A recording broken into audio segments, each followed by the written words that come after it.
What's going on, everyone? Welcome back to Valvetronic Designs. As you can see next to me, a very beautiful X5M competition. This is a 2024 model year, so it's one of the brand new ones with the S68 in it. Now, you guys have already seen the video with the stock downpipes with our full exhaust system, but now we've thrown some free flow components up front. So this thing is extremely loud. So with the valve flexibility out back with the free flow downpipes, it is super versatile now. The difference with valves open to close is tremendous. So coming around back, we do have our beautiful 1x1 carbon fiber tips, which look absolutely phenomenal on this car. So in this video, we're gonna be showing you guys all of the sound characteristics. We're gonna do revs, startup, flybys, we're gonna do hard accelerations, we're even gonna throw a GoPro on the rear bumper, just so you know exactly what your X5M competition is gonna sound like with our full exhaust system. Let's get to the sound.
Alrighty folks, we are inside the X5M. Now inside the car you can hear I have the valves open, I'm in 5th gear at 1800 RPM, there's no drone, and we have the active sound turned off. As you can tell, there's no drone, there's no unwanted frequencies, even with the valves open with the free flow downpipes. If we close it up, it's crazy the sound difference. It's like it's bone stock in here, which with a car like this, I'm sure it's someone's daily. You know, I'm sure you have neighbors, don't want to start it up in the morning and wake everyone up, because these cars are very loud on the outside with the free flow downpipes. But with the valves closed, sounds like it's bone stock. But you know, I have Valvetronic, I like to keep it loud. We'll open it up. Listen to the overrun. Stock, no tune. Front, KA band. Oh, there is a cop, it's KA. We'll get some windows down as well for you guys.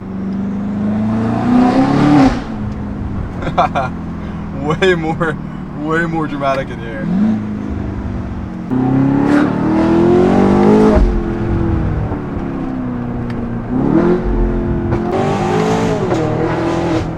So what's really nice about these 2024 model year cars as well is they do those whip cracks in between the shifts. Now stock, you could hear it a little bit, but now with the Valvetronic full exhaust, it just accentuates that whip crack and you actually get like a crack between the shifts. It's really cool.